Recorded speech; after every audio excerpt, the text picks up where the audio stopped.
नमस्कार मित्रांनो, लाडकी बहीण योजनेमध्ये कोणत्या माता भगिनी ह्या पात्र असणार आहेत, कोणत्या अपात्र असणार आहे याची सविस्तर माहिती आज आपण या व्हिडिओच्या माध्यमातून पाहणार आहोत।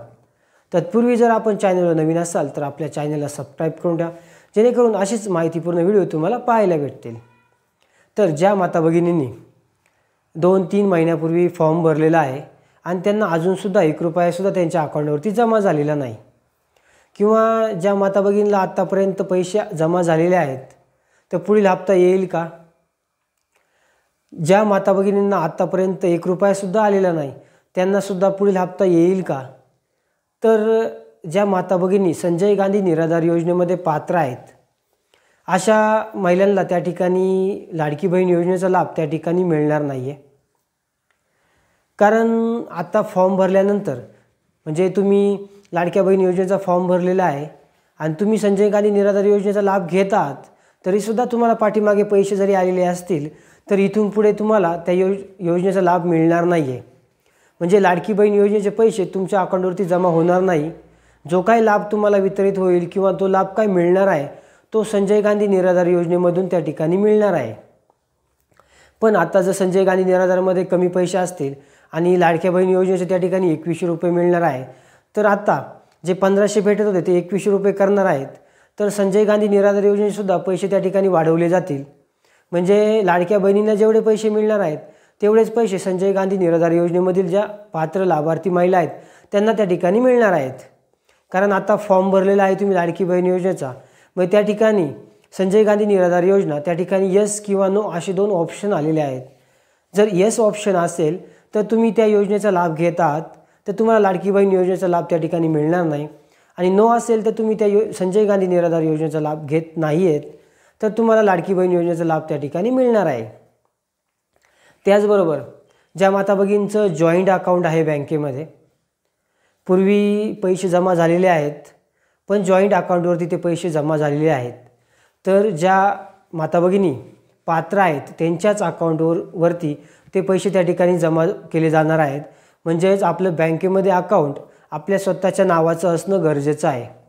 म्हणजे ज्या महिला लाडकी बहीण योजनेमध्ये पात्र आहेत त्यांच्याच नावाने बँकेमध्ये त्या ठिकाणी अकाउंट असणं गरजेचं आहे आणि त्याला DBT लिंक असणं गरजेचं आहे। त्याचबरोबर ज्या माता भगिनी IT रिटर्न त्या ठिकाणी भरतात, इन्कम टॅक्स भरतात, त्या माता भगिनींना त्या ठिकाणी या योजनेचा लाभ त्या ठिकाणी मिळणार नाही। म्हणजे GR मध्ये सुद्धा सांगितलं गेलं होतं। त्यामध्ये ज्या माता भगिनींना आत्तापर्यंत हप्ते आलेले आहेत पण त्यांची बँक KYC बाकी आहे, जर तुमची KYC बाकी असेल तर KYC करून घ्या। म्हणजे सिंपल काम आहे, बँकेमध्ये जाऊन KYC करायची आहे। जर KYC केली नसेल तर तुम्हाला आलेले जरी पैसे आहेत ते विड्रॉल करता येत नाहीत, किंवा पुढील हप्ते हे जमा होतील हे सांगता येत नाही, कारण तुमची KYC नाही आहे।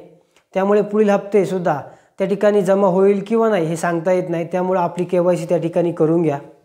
KYC केल्यानंतर जमा झालेले जे काही पैसे आहेत ते विड्रॉल करता येतील आणि पुढील जो हप्ता आहे तो त्या अकाउंटवरती जमा होईल। त्याचबरोबर ज्या माता भगिनींचं जुनं अकाउंट आहे, एक 10 वर्ष 15 वर्ष जुनं अकाउंट आहे, ते बंद स्वरूपात आहे आणि DBT त्या अकाउंटला लिंक आहे, म्हणून त्यांच्या अकाउंटवरती पैसे जमा झालेले नाही आहेत।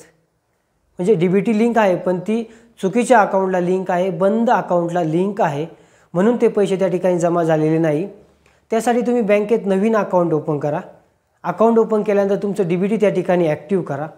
ॲक्टिव्ह DBT त्या ठिकाणी झाल्यानंतर जे काही पुढील हप्ता आहे तो त्या नवीन अकाउंटवरती त्या ठिकाणी जमा होईल। म्हणजे ज्या माता भगिनीला अडचणी येत होत्या, म्हणजे बँक KYC असेल तर पैसे त्या ठिकाणी विड्रॉल करता येत नाही, बंद अकाउंट आहे, जुनं अकाउंट आहे म्हणून त्या ठिकाणी DBT लिंक आहे म्हणून पैसे त्या ठिकाणी येत नाहीत, तर तुम्ही बँकेमध्ये जाऊन त्या ठिकाणी आपली KYC करून घ्या, अन्यथा नवीन अकाउंट त्या ठिकाणी ओपन करून घ्या। जॉईंट अकाउंट असेल तर त्या ठिकाणी आपलं पर्सनल अकाउंट त्या ठिकाणी ओपन करून घ्या बँकेमध्ये। अशा पद्धतीने ज्या महिलांना या जे काय आता आपण विषयावरती चर्चा केली, ज्या पॉईंटवरती त्या ठिकाणी चर्चा केली, ते तुम्ही जर व्यवस्थितरित्या बँकेमध्ये जाऊन KYC असेल, सेपरेट अकाउंट असेल त्या ठिकाणी जर केलं, DBT लिंक केली तरच तुम्हाला त्या ठिकाणी पुढील हप्ता येणार आहे, अन्यथा तुम्ही या योजनेमध्ये त्या ठिकाणी अपात्र ठरू शकता। त्याचबरोबर ज्या महिलांनी बोगस कागदपत्रे वापरून फॉर्म भरलेले आहेत त्यांनासुद्धा या योजनेचा लाभ त्या ठिकाणी मिळणार नाही आहे. अशी महत्त्वपूर्ण माहिती होती मित्रांनो. व्हिडिओ आवडला असेल तर नक्की लाईक करा आणि आपल्या मित्रांना जरूर शेअर करा. धन्यवाद.